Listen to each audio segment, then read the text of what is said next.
of a, okay, I wanted to have more discussion group, the importance of documenting the bioethics consult. And I've worked on bioethics now since about 25 years ago. I've been working with the Veterans Administration in working with digitizing the bioethics consult. It started when in the United States, Veterans Administration had a lot of public complaint about how some patients may not have been treated the best way. And so they initiated a way that they could track all the concerns that were coming up in bioethics and track that out. And so they reached out to my organization to, I was running a digitization company at the time, a data science company, to look at ways that they could track these consults and find out how they could practice medicine better to make sure that somebody wasn't being left behind, right? So by 2006, we had developed a whole process for documenting bioethics consults in the military veterans in the United States. And we were able to launch that out in 2006, along with the advent of the 4 pillars of bioethics publications that came out at that time, and from Beauchamp and Childress on the 4 pillars for bioethics in 2006. So at that point, we were able to implement better practices in the military hospitals for that. So our processes and our data collection and digitization happened initially at the Veterans Administration hospitals, 150 hospitals and more nationally, and implementing the integrated ethics center at the VA. And then we moved on to Harvard Medical Systems, who also wanted to implement it. And we talked to Kaiser Permanente in the United States, who also wanted to implement it. Having said all that, I think Dr. Ellen Fox took over at about 2006, used some of the software processes that we had implemented to expand it into not just clinical ethics, but also organizational ethics and other areas. So I'm giving you this background because a lot of times when we sort of happen to be in the middle of bioethics practice, we have so many sources of information that have now come up, and ideas and thoughts, that sometimes it's hard to say, okay, do I have to create my own way of doing it, or can I learn something from things that have happened before that other people are doing? So I think that it becomes important for us to share some of the lessons learned and best practices that exist out there. I think then of course there was the emergence of the American, the Association of Bioethics and Humanities that has occurred here. This is the association in the United States for bioethics that I think they have just completed their conference, maybe. Some of you might have been, I don't know. And so this is something that they're constantly looking at. How do we do this? Does it make sense to digitize or not?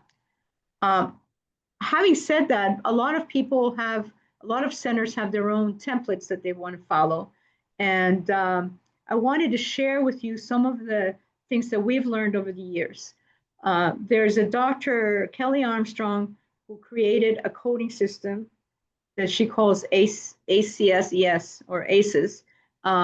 And Dr. Kelly Armstrong currently is a director of Inova, which is a hospital system in Northern Virginia.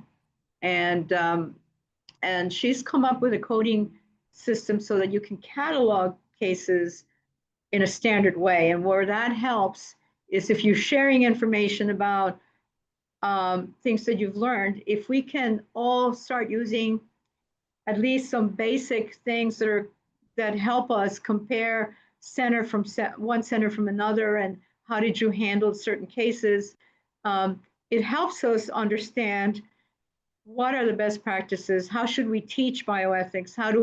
What are the processes that should go into play in clinical ethics, in organizational ethics, in research ethics, right? And in bioethics committees, where that's more of a retrospective. A lot of times it's a retrospective, but sometimes on complex cases, bioethics committees are sharing information or trying to come up with sharing ideas or thoughts or opinions on different ways of handling things. So it was interesting for me. One of the things I wanted to do is talk to you a little bit about what we've done, but I really want to learn from people who have signed up to this meeting about what you're doing in terms of collecting information, documenting it, and tracking what has happened, and being able to look back and learn from that. And one of the things that we're doing right now is to help us with that, we're adding some of the new technologies to do some research, some AI technologies into some very basic data collection things that we already have in place. I wonder if any of you who are on the call would like to share what you do, how you collect information. So I'm going to open it up for that kind of discussion for right now. Is there, if you would like to unmute yourself, you can speak and say, well, what kind of, do you guys have a template that you use internally? And if you don't want to share, I'm waiting for you. You can either put it in the chat, or you can unmute yourself and talk, or you can just let me talk about what we do. But I'd like to hear from the people on the call, if you are familiar with a way that you can collect data and digitize it and store it in such a way you can go back and look and see how many cases have you done, what kind of cases, what are these consults that you're doing, and how are you handling them? Or do you have any questions about digitizing? Okay. Maybe once I show you what we have, you can tell us what you have. All right, let's see. I'm going to show you what we have. I think I can do this. This is a little bit of a concept of the process that we use. Let me see if it lets me do this. Can you see this? Can you see this slide? Still loading. Oh, now I can. Okay. All right. So we have a. Okay.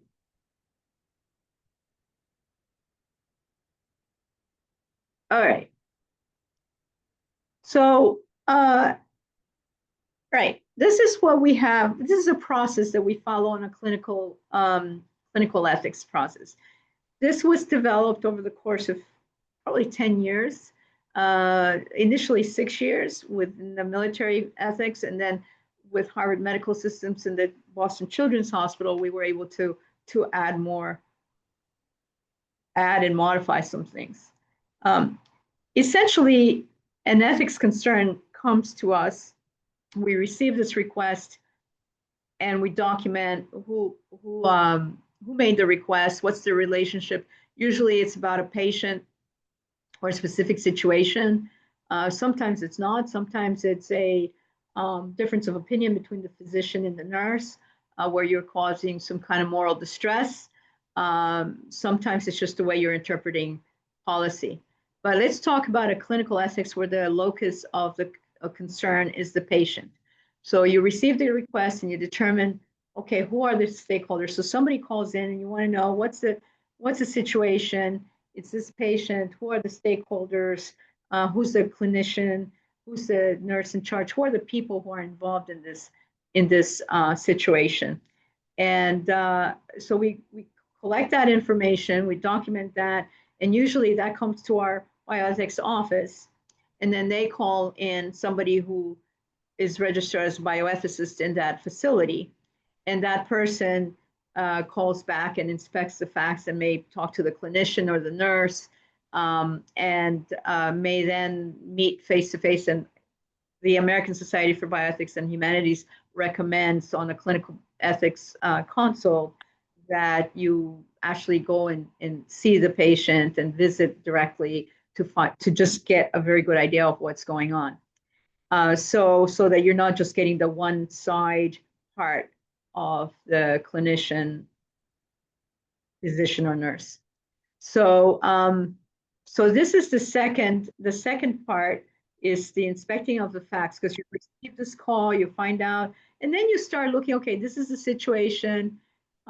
This is the ethics dilemma as it's being presented, and what are the sources of knowledge that will help me look at this ethics dilemma.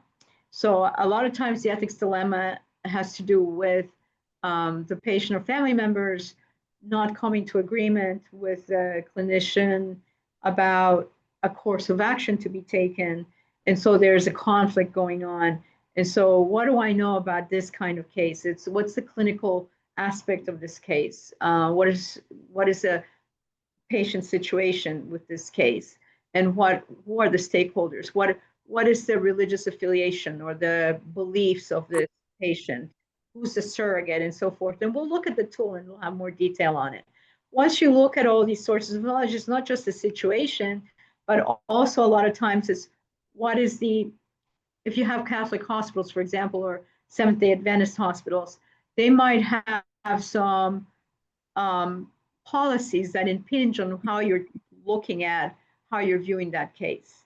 And also there might be legal aspects of how you're viewing that case. And the clinician a lot of times may have a conflict between what are the best practices in this kind of clinical discipline versus maybe that's a conflict with the hospital policy or the law. It's just the interpretation of it. So you have all these things that you're going to look at, and then you assess the ethically and clinically viable alternatives that you have, and you do so by looking at the 4 principles of bioethics. They're doing the right thing, doing not the right thing, but beneficence, what's good for the patient, non-malfeasance, autonomy, and justice, right, or fairness. So you look at those factors as both internal to the case as well as external, because there are some a lot of times there's financial stresses that are going on, both from the patient and family members, or a consequence of a particular process or particular plan of action might have a financial consequence that's disastrous to the family members, but may be clinically advised, and then what are the things that you can do to alleviate that. So assessing the ethical and clinical viable alternatives really has to do with looking at all those things and coming up with what sounds like a good clinical alternative to what the clinician originally recommended. Is it maybe there's more learning that needs to happen from the patient and surrogates to understand what's being recommended, and then maybe there's some very strong sense of autonomy, maybe like in the case of some religious practices where they don't like blood transfusions, and or they don't think it's right, or it's just terrible for them to have a blood transfusion, and there could be an alternative, and maybe the risk is different, and this you want to assess the benefit and the risks and come up with those alternatives. Then you want to communicate those alternatives. First you consult with the clinician, say, look, this is what we think, and then you come up with a strategy on how to communicate that to the patient and stakeholders to come up with a consensus on how to proceed. And then once you have that consensus, you can then close that consult. I'm making it sound easier than it is sometimes, but and maybe more complicated than it is in some cases. But once you finish, but I just wanted to share with you that that's all the things that either you do it very rapidly or very slowly, depending on the complexity of the case. And then you close that consult, and then you can have a follow-up with a QA process of contacting the stakeholders and finding out if they thought it was handled to their satisfaction. That's kind of how the processes that we looked at, and how we have to collect data depending on the complexity of the case. We can collect, there are some fundamental things you want to collect, but then there's a lot of other concerns that you want to document that may or may not be relevant on a simpler case that could be relevant in a more complex case. That is kind of how we do it in the VA and the Boston Children's Hospital, and I think Kaiser does something very similar in the clinical process. Okay. Okay. We have some people here, and I wanted to see what you thought about that process. Is that similar to what you do, or how does that fit into what you do?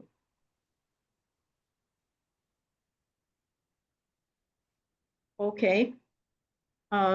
We have to in online. We have. Are any of the people here that are online? Do you have a process that you use inside your practice, or are you learning about it, or are you actually in a clinic or hospital doing something similar to this? Can you raise your hand if you have something, or you can put a comment, or you can unmute yourself and just speak out, because there's not a lot of us right now.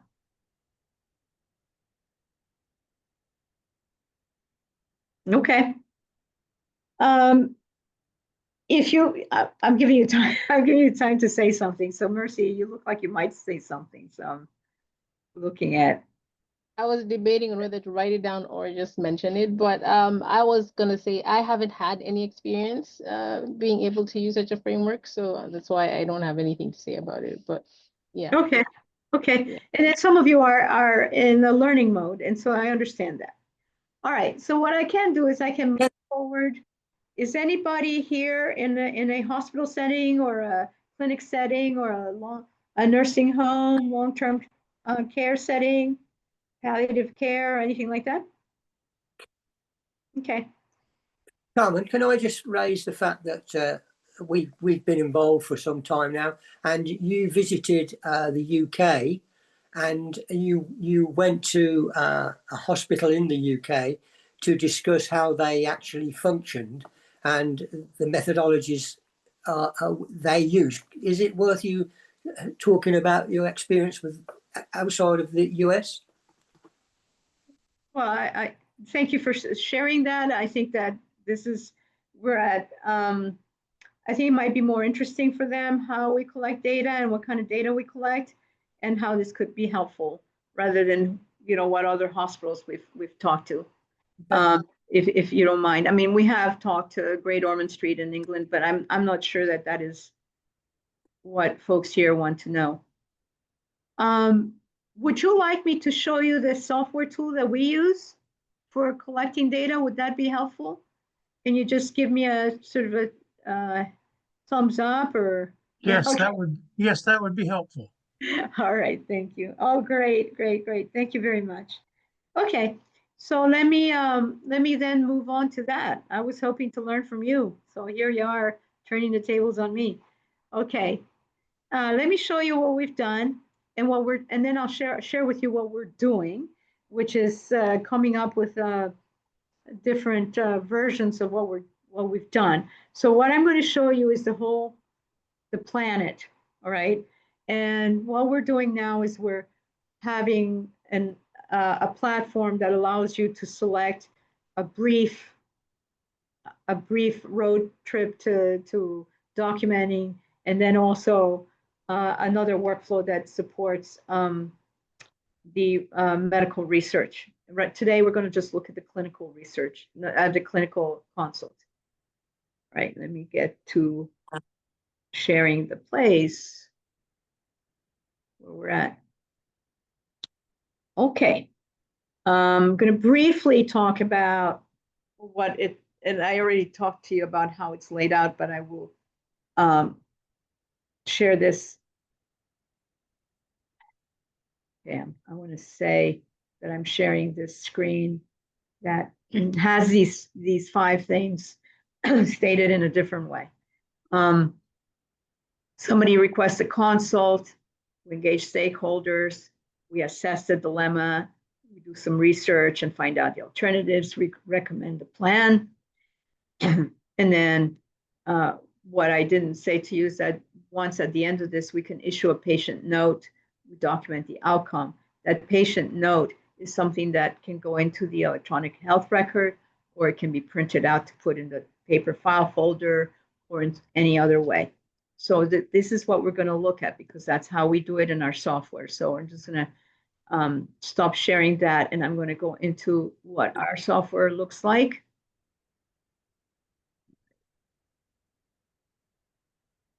Here you go. I think, I don't know if I can navigate from here, but I'll try to do that. Let me see. All right.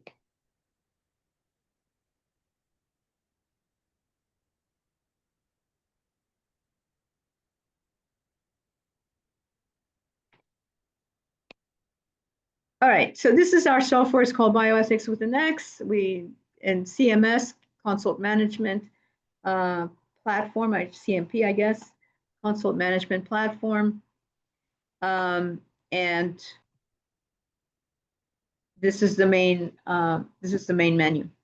It allows us to put in a new consult, list what consults we already have collected, and so be able to drill down on what we already have, so we can review what we've done and see if we can learn from that.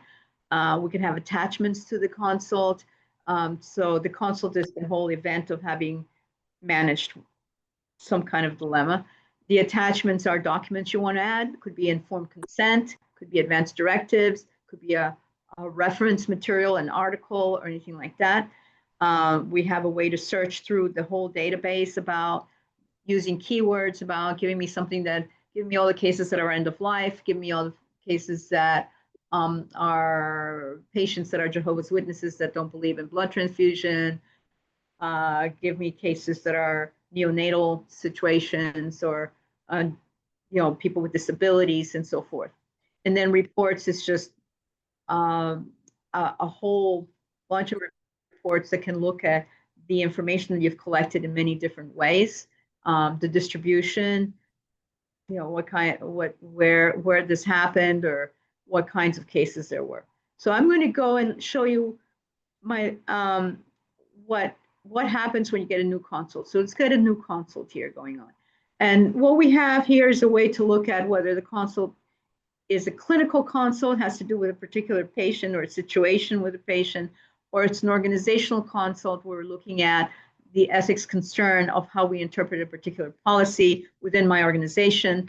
And we are in the process of adding 2 more workflows here. One is the ethics committees, because a lot of times organizations handle it as ethics committees, and then medical research. So those 2 are coming up soon, but we're gonna, for the demo, we just had these 2 there. Okay, we're gonna go into the clinical one. We're gonna say, okay, this is about Mary Jones. And then I create a new consult. I am creating a new consult. And here you have these are the things that we talked about, right? So we define what the consult is about and what the ethics concern is about, and then we assign it to a bioethics consultant, right? So we define the situation, the patient, the request, the concern, and then we refer it to a consultant.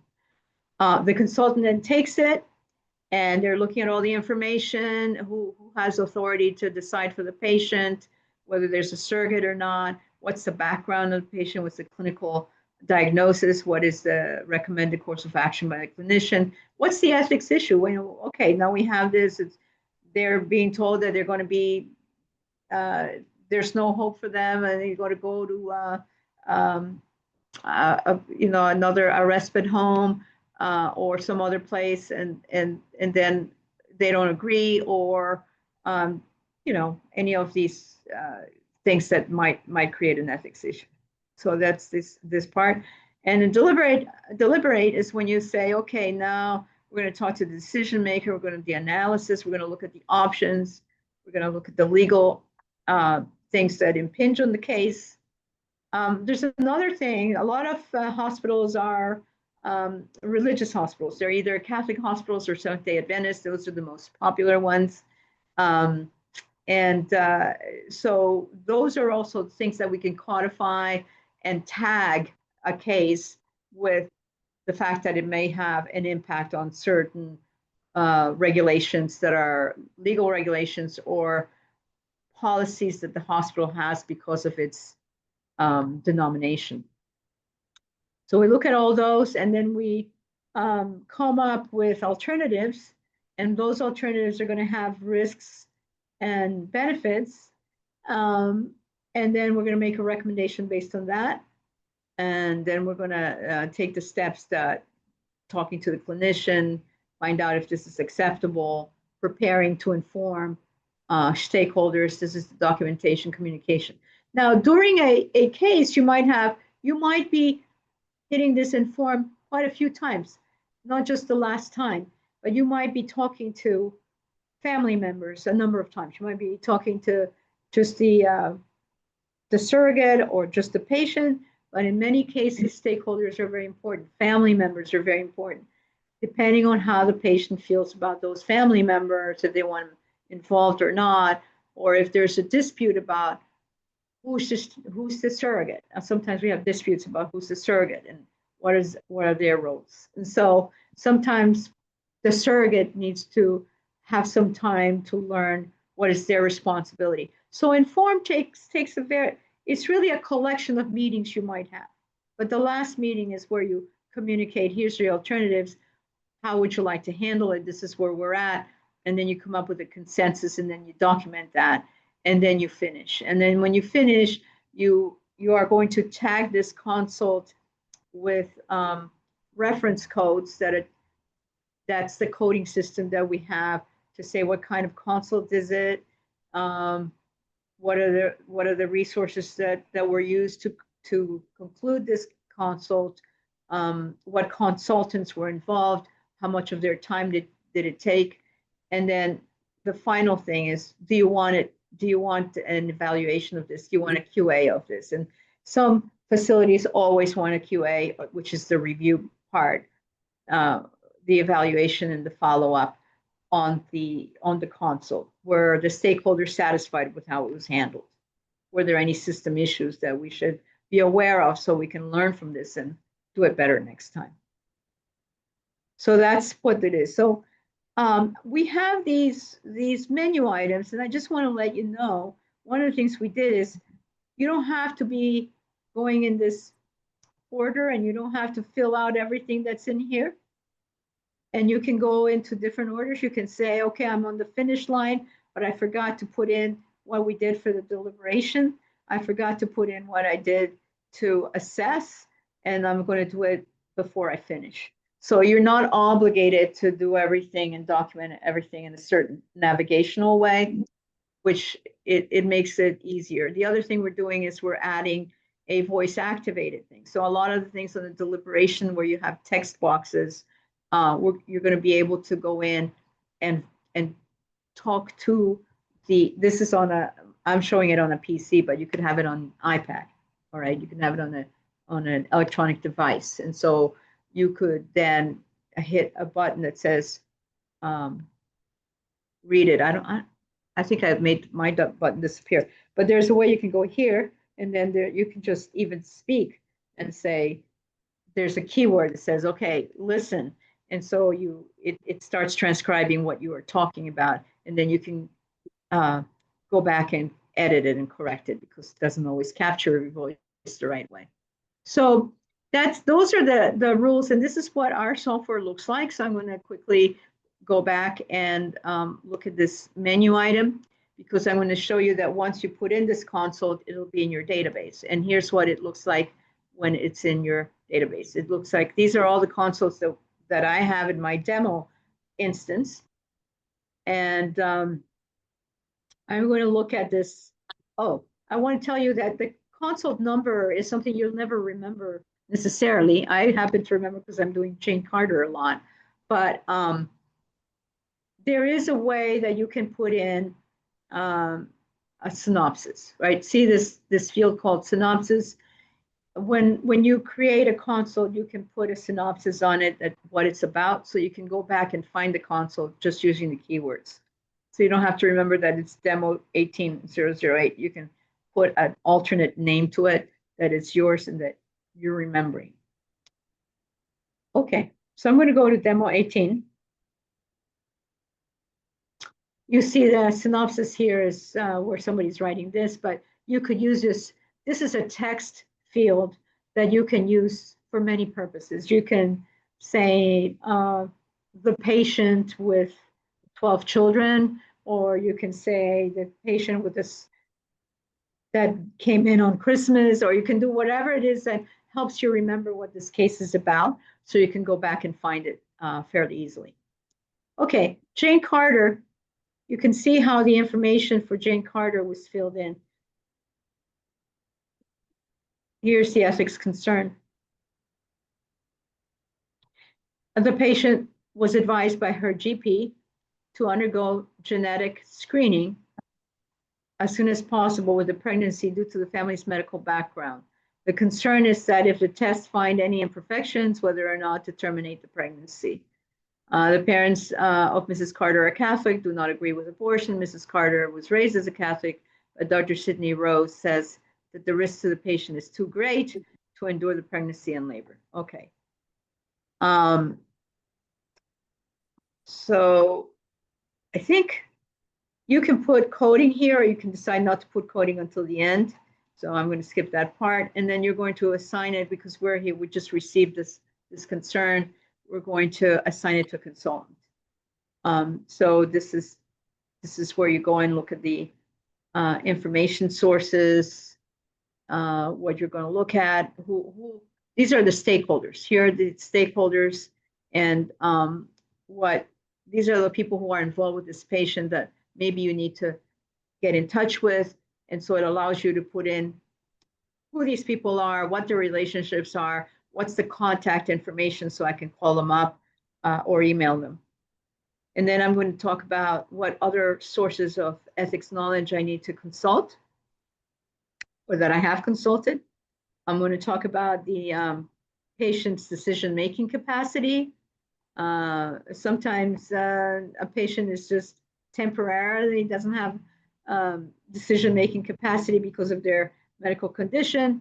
It doesn't necessarily mean that they never have capacity, but that the doctors determined that they couldn't communicate with the patient for whatever reasons that is. So you put the surrogate information in here.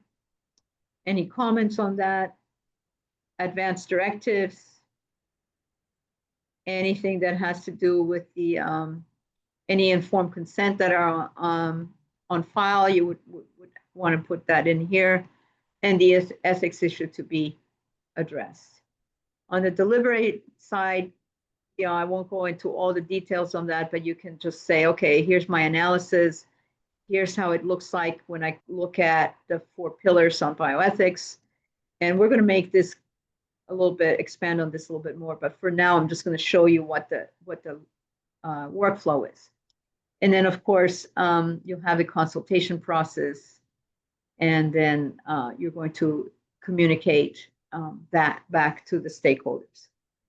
Once you have done that and you've decided that along with getting the buy-in from the surrogate or the patient and the clinician, this is what you've decided to do, you might want to then generate a consult note, which gives it to you in a sort of a narrative form, what you have been putting in as a report.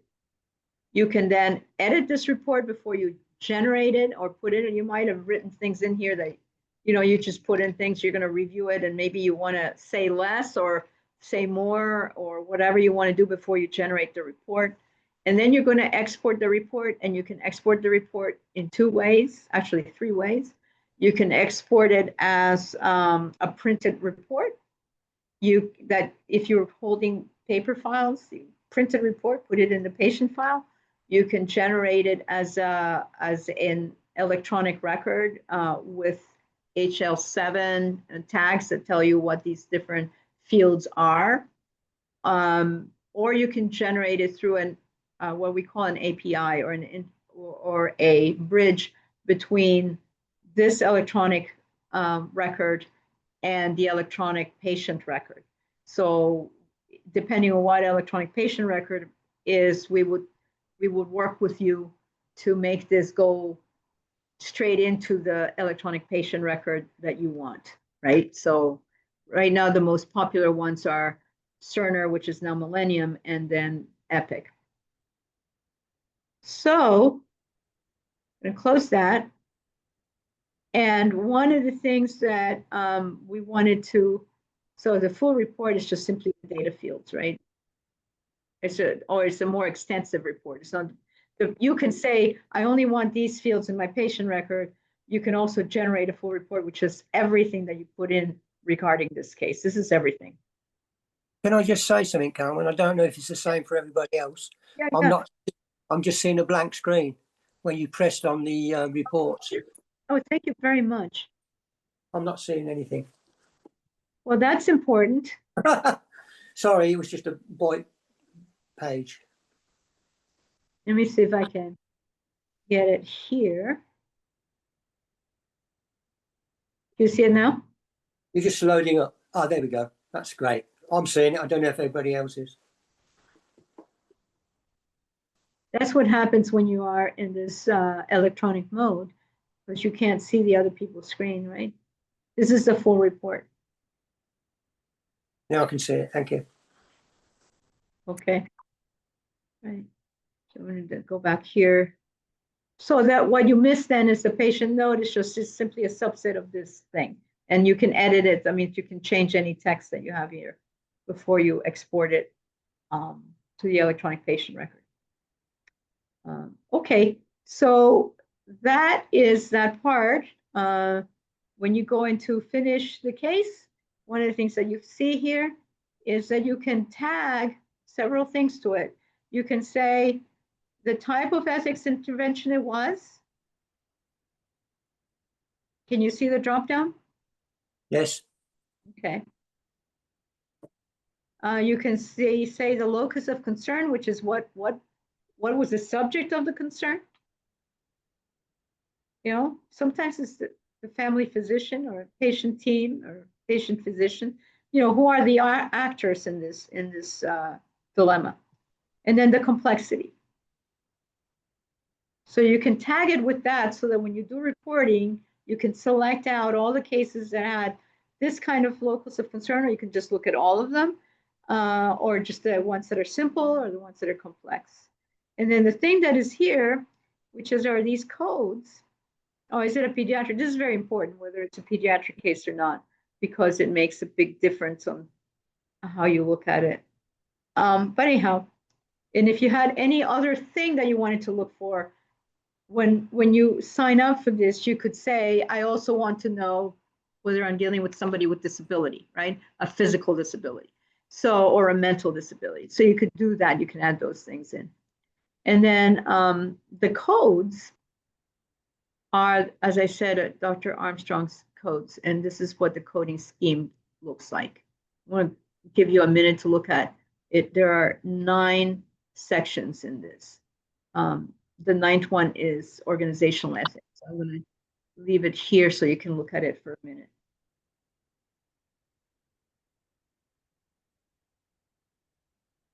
The idea is you would check on the things that apply, and it would put those codes, tag the consult with those codes, so that you could later on, for example, look at anything that has to do, if this said moral distress,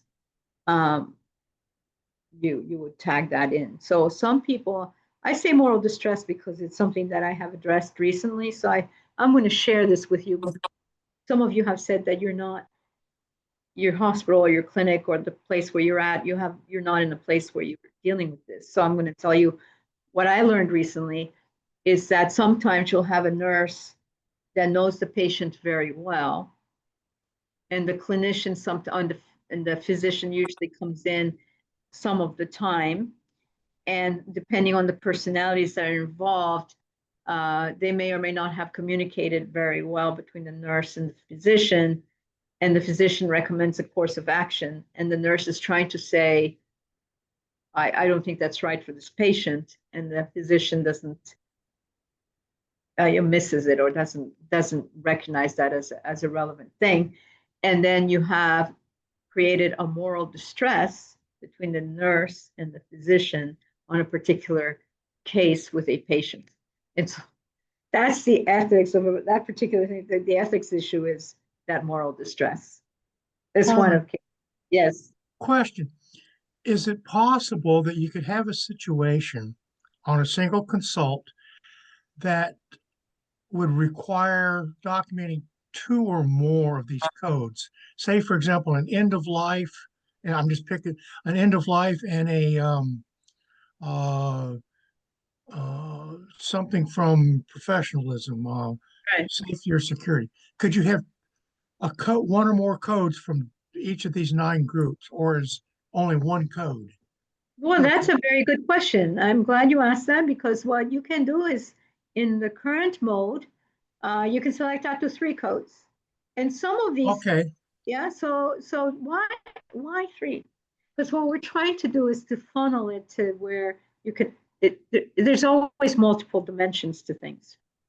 We want to funnel it to 3 codes. okay, But it's only because Dr. Armstrong, in her 20 years of doing this, has found that 3 codes are sufficient to define the ethical dilemma. But the other thing is that you can, under each one of these already codes, see, this is like section 1, right? Remember how I showed you that? Yes.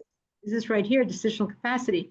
You can have subcategories if you want under these for your organization, and we would put them in so that when you are coding it, if you wanted to have a finer definition of that, you can.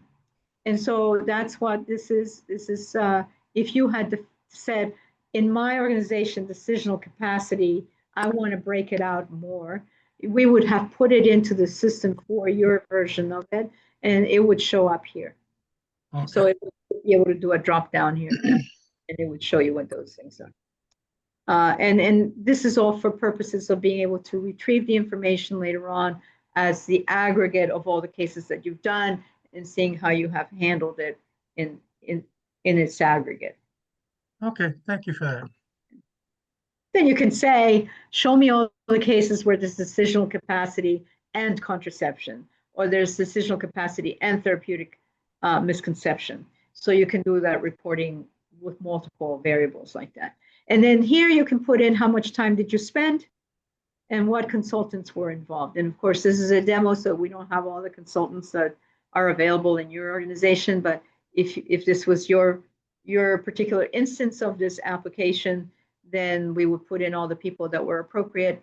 And there's a module for the administrator of the documentation platform that is going to be able to assign people who are allowed to go into the system, give them authority, give them credentials, as well as saying who's a consultant available. The good thing about this system is that if you had a subject matter expert outside of your organization that you wanted to send them a synopsis, you could send them, remember how we said, send me, show me the report. You can take that report and attach it to an email and send it to a subject matter expert, or you can invite that subject matter expert to come in, and you could define, they can only look at this case, or you can restrict what they can look at. And so it's important to note that this is, the software is going to be HIPAA compliant. So if you ever export anything or do anything like that without the right authentication, everything is, it hides what the patient name is and actual date of birth. It'll keep the age, but it won't have the date of birth, so that we are sensitive to privacy issues and making sure that we're HIPAA compliant. Okay, I think that's just a general thing. I don't want to bore you further. I will tell you that if I go back here on the menu, just one thing I guess I'll I'll tell you one more thing that I think is important, is that there is a way for us. Can you see this? Can you see this particular screen that Yes. says consultation reports? Okay. And so what I can do is I can report on the data that I have. I'm going to have clinical information, and I want to say I want all my records, and I'll say next. And then I want a standard report, and it's going to tell me, in this case, it's going to just give me a percentage distribution on the different type of things, right? What's the topic? What's the professionalism? You know, those are the 9 domains you saw in the thing. This is a very simple one-way distribution, but you can have all sorts of other reports, and you can also export these to an Excel spreadsheet if you wanted to do more manipulation, or attach it to a reporting system to do pie charts and so forth. So you can do better reporting with this. But this is what the raw reports are what you're seeing right now. Okay. Are there any questions or concerns or thoughts that you have on this? I see that there are some things in the chat. Don't work in healthcare, but interested. Okay, thank you very much. Okay, you can unmute yourself, anybody who wants to have a question answered. Confidentiality while using digital records, is this HIPAA compliant? It is hosted, cloud hosted app, a platform that's cloud hosted and that is compliant with the strictest Department of Defense regulations. So it's on Amazon. It's on an Amazon cloud. I have a question. Sure. Given that there's, again, not mine is not so much on the confidentiality, perhaps on the storage side, because to my understanding, you guys have that, you know, well handled. But what I'm particularly curious is, especially in the age like now with large language models and all that sort of thing, and big data sets being crucial for, you know, the evolving industry. I was kind of wondering if there were any plans or thoughts about incorporating some way to have this kind of data set be used to train in some way. Like, and I'm not sure how it is with clinical data sets, but there's definitely, you know, much potential for, you know, to leverage this to kind of just create automatic tools as a sort of, like, as was mentioned, like a body of knowledge for bioethicists everywhere. And there's fantastic potential to have, you know, personalized, you know, consult directions for how to resolve things. And there's just a lot of potential here. And I'm curious as to know if, like, what that could look like. Sure. One of the things that is very important on digitizing information on your consults is that you then, so it's not just putting it in digitally. It's actually organizing your information in such a way that it is easier to understand what was the initial ethics concern versus the final resolution.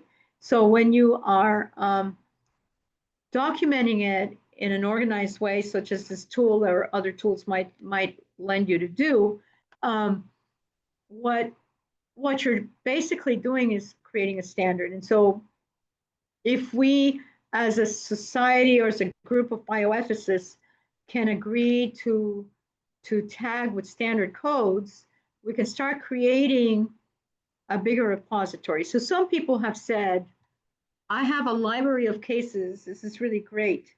But what they really mean is they have a series of consults that they have done that have either been published or not, that are the stories, are the narratives. Well, the narrative is fine, but understanding how that narrative evolved during the process and what you did to get to that narrative is what is going to help us in training and research, right?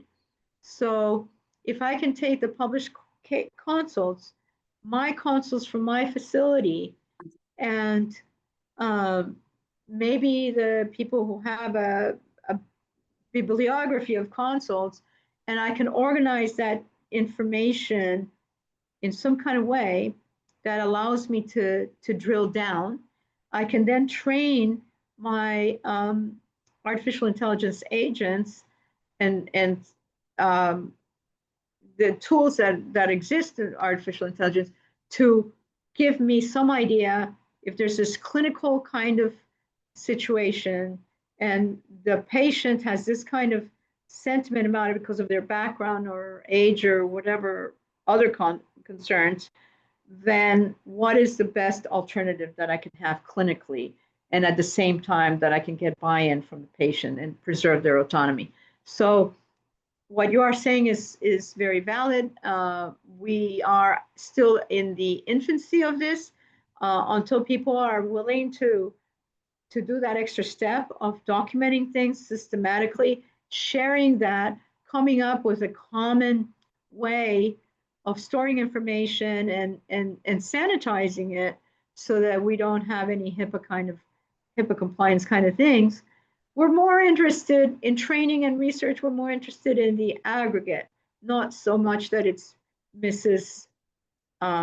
Roderick that had this particular situation, but that there was a woman in this age group that in this circumstance that had this information, and that there are 50 or 100 of these kinds of cases. So I think it's interesting that you mentioned that, because I think that's we're at the dawn of this, but it's going to hit us very quickly because AI is happening rapidly. And the other concern I have is that everybody's so keyed up on AI that they're starting to acquire AI solutions that are not sensitive to bioethics. So one of the things that we have is that we've been working on this for 25 years. So we have a 25-year history with it. We have been adopting AI. We have to help us do the research and to help us assess what could be viable clinically, as well as with patient autonomy. So we're able to provide a better guidance or consulting to you. If you have a tool, we can consult with you and say, let me take a look at what you have. Have you thought about that? But I think more importantly, as a community of bioethicists, we have to come up with an agreement of what kind of coding do we want to have and what kind of digitization is important and what could work for a very simple thing. So I don't have to go through all these. I showed you the whole thing. But if you had a very quick, a bedside consult, you might want to just have one screen to put in some basic information. Any other questions or concerns or comments? Okay, well, thank you very much for attending, and I would like to encourage you to sign up and come to our next event. We usually don't do digitization. We usually talk about some of the conflict areas that people encounter. So, but I think as we go into more and more concerns about artificial intelligence, somebody yesterday approached us with the ethics of artificial intelligence tools that clinicians are using to provide recommendations to the patient as to alternative treatments. And I think that's another area that I think will benefit from looking at what are the treatments that were suggested in a particular case and how did those fare with engaging with the patient and their representatives. So I think it's all tied together, right? So we should work together on this, and I'm very pleased that you have decided to join us today. Thank you very much. Thank you very much, Carmen. Okay. Any last minute questions are happy? Otherwise, we'll just go. Thank you very much. Yeah, Okay. thanks for the wonderful presentation. I, in particular, was thinking, so it's mostly about standardizing the data we have, that's the real big issue at hand. Well, I think that if you start by capturing it digitally, we can work on the standards, as well in parallel, but not, as long as you document it, we can then go back and retrofit it. But of course, it's ideal if we have some kind of standard way of capturing, but we'll move in that direction. Understood. Thank you. Mercury, did you have a question or a concern? It isn't really a concern, but it's a comment. From where I'm standing from, we would be dealing with the different kind of questions in there, not necessarily the same kind of context. As for the question which was asked, I think it has benefits and also burdens. Of course, the benefits outweigh the burdens. The benefits include the standardization and being able to trace things, and there's also educational and research value. And if you need to use AI to be able to, in case we get to that place where we have standardized data, then it can be able to feed into predictive analytics or That's right. AI tools. However, it is the way it is structured, it is almost an administrative overload in terms of how many areas you need to input data. Oh, And right, of right, right. course, yeah, and of course, I do think the codes which you gave us, they're good. But then I think you might find that we need to have much more. There might be underutilization. Maybe we need to have more codes, you don't know.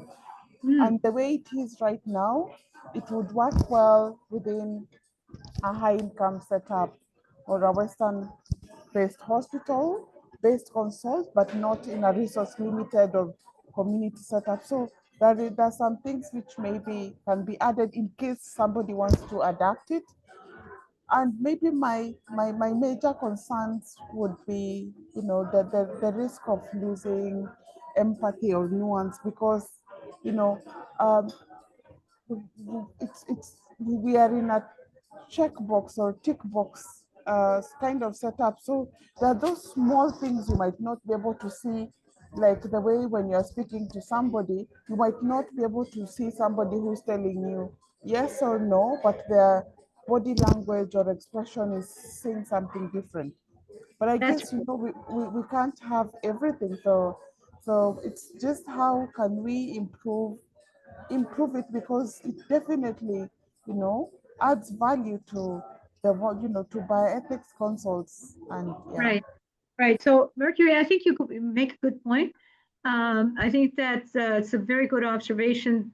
Two things I want to say about that. One is that I showed you the whole thing in its entirety. So if you were going to be able to be at the beginning, say, this looks like it's a simple, it's a simple, it's not a complex thing. You would have a workflow that allows you to just put the basic information in. And then I think the coding of it is important. And if you want to add codes to that, that's fine. But I think also your narrative, you are dealing with the patient. You see that they say, yes, this is fine, but their face says, no, it's not fine. You are going to make that annotation on the text box.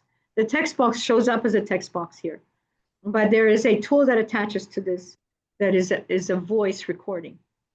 And that voice recording gets translated into text. So it's not check boxes. In fact, I won't go back to it, but I just went through it like that.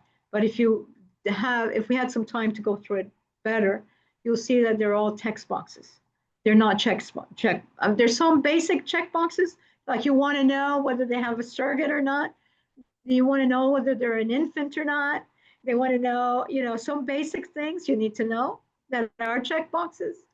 But the impression and the dialogue and your personal impression as a bioethicist is something that you're going to be able to record. You don't want to have the administrative burden that then you have to go back and remember what it is you talked about and do that.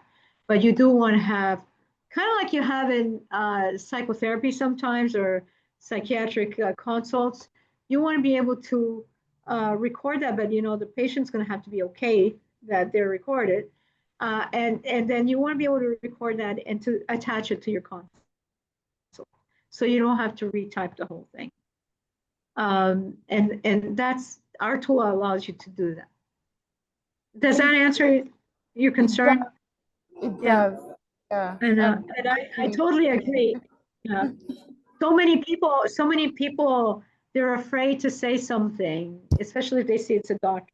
They're afraid to say something, and yet they have a concern. And you can tell as a bioethicist that they have that concern. You can see their faces. By even the discussion, they look at each other, right? They're looking at each other saying, yeah, right? And so, so, so you can make that annotation. You can make that annotation because that is a lot of what you're going to do to make sure that you can get buy-in. Yeah. Okay. Any other concern, feedback? And I think that one of the things that I want to do, remember, I don't know if you were here at the beginning, I had a picture of a five-wheel thing. I saw it. Did you see it? Okay. Yes. What we're doing is we're making that picture of the five things the entryway to the documentation, so that you can click on the one that you want, and then to the extent that people are feeling comfortable with voice activated things,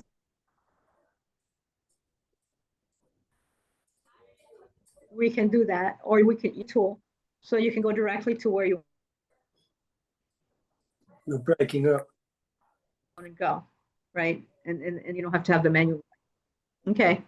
All right. So anyhow, that the five thing is the idea that we're going to be able to go with some icons that you can go directly to where you want to go. All right. Does that help? Yeah. Okay. All right. Anything else?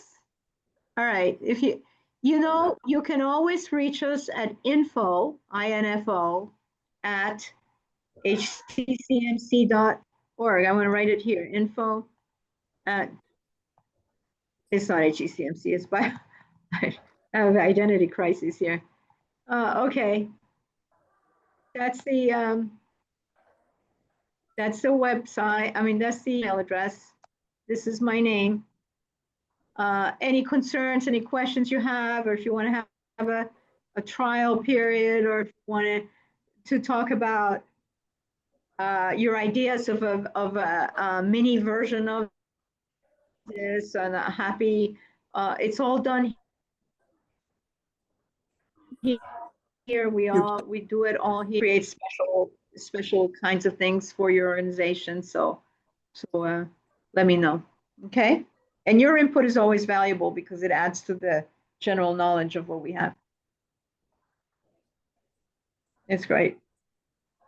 Okay. Thank you very much. Thank you. Egan is the author of the website BioEthx Café. So there you go. Okay. Thank you very much. I appreciate it. Thank you. Have a wonderful rest of your day. Thank you. Thank you.